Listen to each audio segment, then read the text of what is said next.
다솜 최면 상담 사례 시리즈 제16편 사람을 죽이고 싶은 충동에 고통받는 어느 남자. 안녕하십니까? 저는 다솜 최면센터 원장 성기룡입니다. 이번 사례는 자신의 의지와는 상관없이 종종 사리를 느끼며 고통 속에서 살아가는 어느 남자에 대한 이야기입니다. 내담자의 신원 보호를 위해 적절히 각색하였음을 밝힙니다. 구름이 잔뜩 끼고 바람이 몹시 불던 어느 겨울날 얼굴이 하얗고 날렵한 몸매를 지닌 20대 후반의 젊은 청년 한 사람이 저희 다솜 최면센터를 미리 예약하고 방문하셨습니다. 매우 조용하고 침착한 얼굴에 소위 꽃미남이라고 불릴 수 있을 정도로 용모가 수려한 청년이었습니다. 그러나 조용하고 준수한 외모와는 다르게 왠지 거친 야생의 느낌이 나는 묘한 내담자였습니다.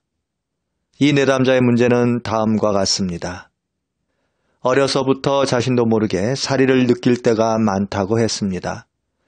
살의 충동이 치밀어 오를 때마다 어린 시절의 이 내담자는 잔혹한 액션 비디오를 넋을 잃고 봤다고 했습니다.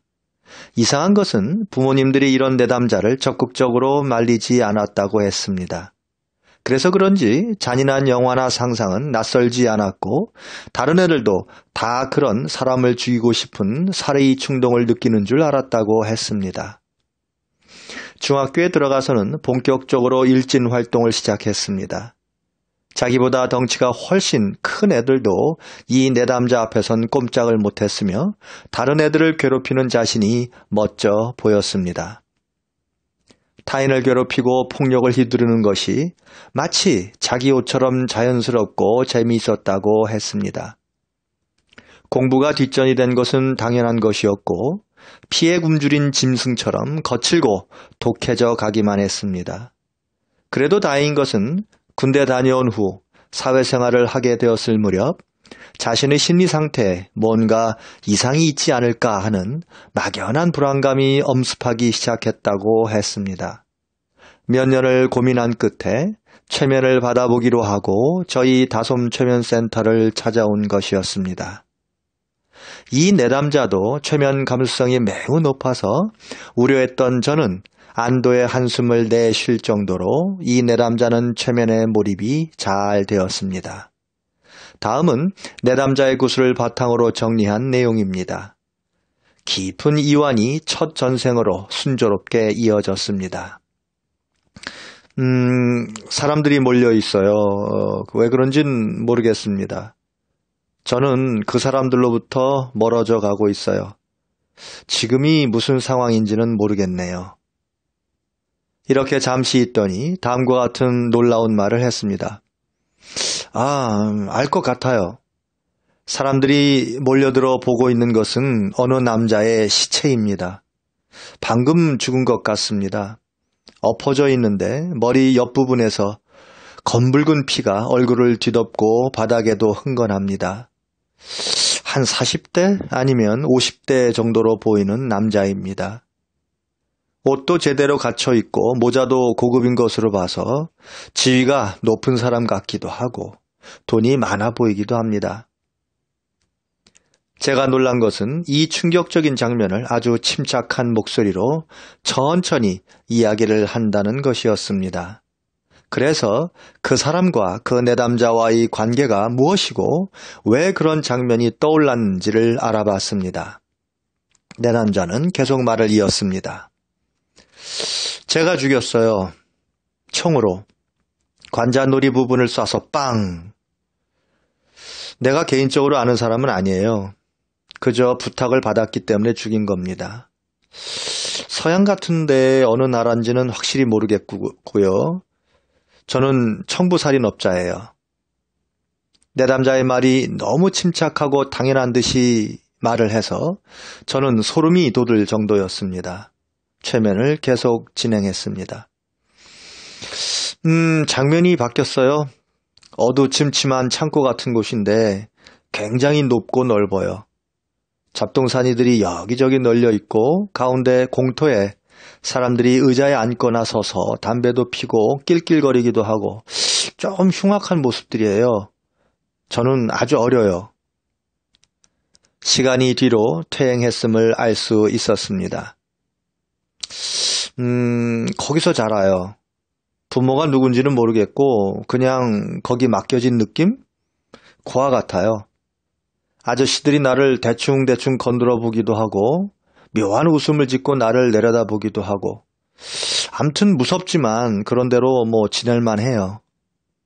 그 아저씨들은 허구한 날 패싸움하고 욕하고 다치고 죽고 그래요. 도박하고 술 마시고 깽단인 것 같습니다.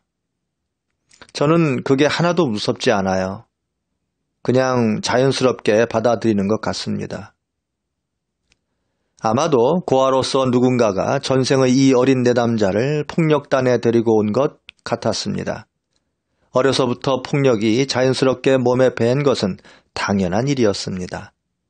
장면이 바뀌었는지 잠시 침묵하다가 말을 이었습니다. 환한 대낮인데요. 어느 여자랑 제가 대화를 하고 있습니다. 저는 컸어요. 나이는 20대 중반 정도 되어 보입니다. 그 여자는 저보단 나이가 많은 사람이에요. 저를 어려서부터 길렀는지 아님 보살펴줬는지는 모르겠지만 그 여자분의 말을 잘 들어요. 그분이 저한테 사람 얼굴이 그려져 있는 종이를 한 장 주고 처리하라고 지시를 내려요. 저는 당연한 듯이 그 종이 속의 얼굴을 담담히 내려다보고 살인 계획을 꾸밉니다. 아까 그 사람이에요. 그 사람을 면밀히 조사하고 관찰한 뒤 날짜를 정해 총으로 그 사람 관자놀이를 쏴서 한 방에 죽여버려요. 그리고 사람들이 몰려들자 저는 유유히 그 장소를 빠져나옵니다. 아까 전생 초반에 떠올렸던 장면으로 다시 이어졌던 것이었습니다. 제가 여러 질문을 했고 이 내담자는 다음과 같이 대답했습니다. 그 생에서 한 15명 정도 죽였어요. 반 정도는 돈이궁에서 청부살인했고 반 정도는 그냥 심심해서 죽인 것 같은 느낌이 듭니다. 양심가책 같은 것은 없는 것 같아요. 그냥 당연한 일을 한 느낌이라고 할까? 이 내담자는 그러더니 죽는 장면에 가서는 후회의 말을 남겼습니다. 반대파들과 싸움이 붙었고 잡혀서 반항하다가 심하게 고문도 당하고 결국 처참하게 난도질 당해서 죽임을 당했다고 말했습니다. 내 삶이 정상적인 것이 아니란 것을 죽은 후에 깨달았어요.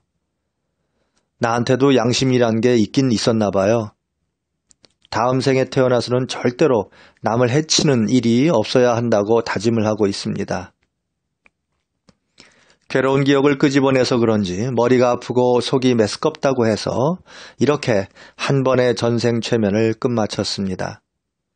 최면에 깨면 보통 내담자들이 멍한 표정을 짓는 경우가 많은데 이 내담자는 얼굴에 아무런 심정의 동요도 일어나는 것 같지 않아서 저는 내심 놀랐습니다.